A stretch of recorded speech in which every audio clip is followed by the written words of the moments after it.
মা তো জন্ম দিয়েছে, 10 মাস কষ্ট করেছে আমার জন্য। ছোটবেলায় এমন হয়েছে যে আমাকে মাদ্রাসায় পড়ানোর জন্য বাড়ি বাড়ি যে কাজ করে আমার আর আমার বোনকে পড়াইছে। মাকে কতটুকু ভালোবাসো? অনেক ভালোবাসি নিজের থেকে। সিয়াম, তুমি কি করো? আমি আগে মাদ্রাসায় পড়তাম, তারপর হঠাৎ করে আমার আব্বু আর মার সাথে ডিভোর্স হয়ে গিয়েছিল। তারপর আমি আর মাদ্রাসায় পড়ালেখা করি না, নানির কাছে থাকতাম। আব্বু আর মায়ের ডিভোর্স কেন হলো? মাকে অনেক অত্যাচার করতো, এই জন্য মা আব্বুকে ছেড়ে চলে গিয়েছে। এখন মা থাকে কোথায়? মা এখন থাকে যে 12 গলিতে।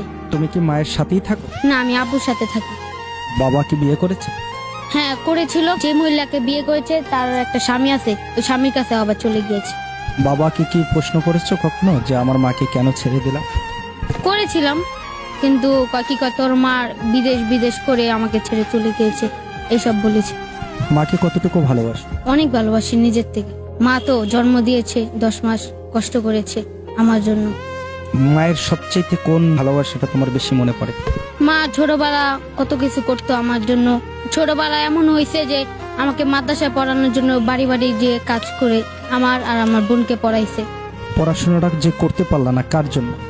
আম্মুর জন্য করতে পারলাম না। তোমার পড়াশোনা বন্ধ হয়ে যাওয়ার মূল কারণ কে, তোমার বাবা না মা?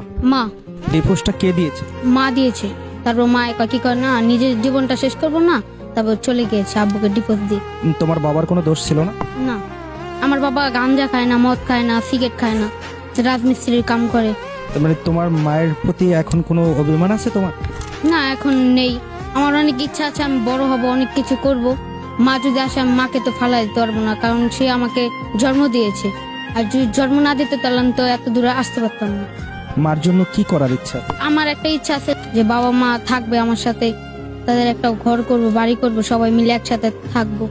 মাকে বোঝানো যায় না যে মা আবারও ফিরে আসো? বুঝেছিলাম, কিন্তু মা আসবো না। কি কথার বাপে দেখলি না আমাকে কত জ্বালাতন করছে, আমি আর ওর কাছে যাব না। বাবাকে কি বলেছো যে বাবা এখন ভালো হয়ে যাও, মাকে জ্বালাতন করো না? হ্যাঁ, বাবাকে বলছিলাম, বাবা আনতে গেছে, মা আসে না, বলছে যা তোর ভাত খাবো না। মা যদি এই না চলে যদি না গেতো তাহলে এখন আমি পড়ালেখাটাও করতে পারতাম। মা আব্বু একটা সুযোগ দিত, আব্বু অনেক বুঝাইছিল মাকে, কিন্তু মা আর আসেনি। মাকে তো বাবা অত্যাচার করতো, সেজন্যই তো চলে গেছে, তাহলে মায়ের কেন অন্যায় হবে? অত্যাচার করছে, চলে আঙ্গ মুখে একটু টাকাও তো আসতে পারতো। মা এত নির্যাতন কেন সহ্য করবে ছেলেদের জন্য? আমাদের মুখে টাকা তো একটু সহ্য করতে পারতো না। আমার একটা ছেলে আছে যে ওর ভবিষ্যৎ বড় হয়ে লেখাপড়া এখন যদি না করে তাহলে তো রাস্তায় রাস্তায় ঘুরবে ফিরবে, বাজি পোলাপান হয়ে যাবে। বাজে পোলাপান হয়ে যাবে আর না ভালো কিছু করবে? ভালো কিছু করব। মাকে তো দেখাতে হবে যে আমি ভালো আছি। হ্যাঁ, মাকে তো দেখাইতে হবে। আব্বু এখন কাজ করে রাজমিস্ত্রি। আমার একটা বোন আছিল, বোনের বিয়ে দিয়ে দিয়েছে দেশে, তো আমি এখন বাবার কাছে থাকি।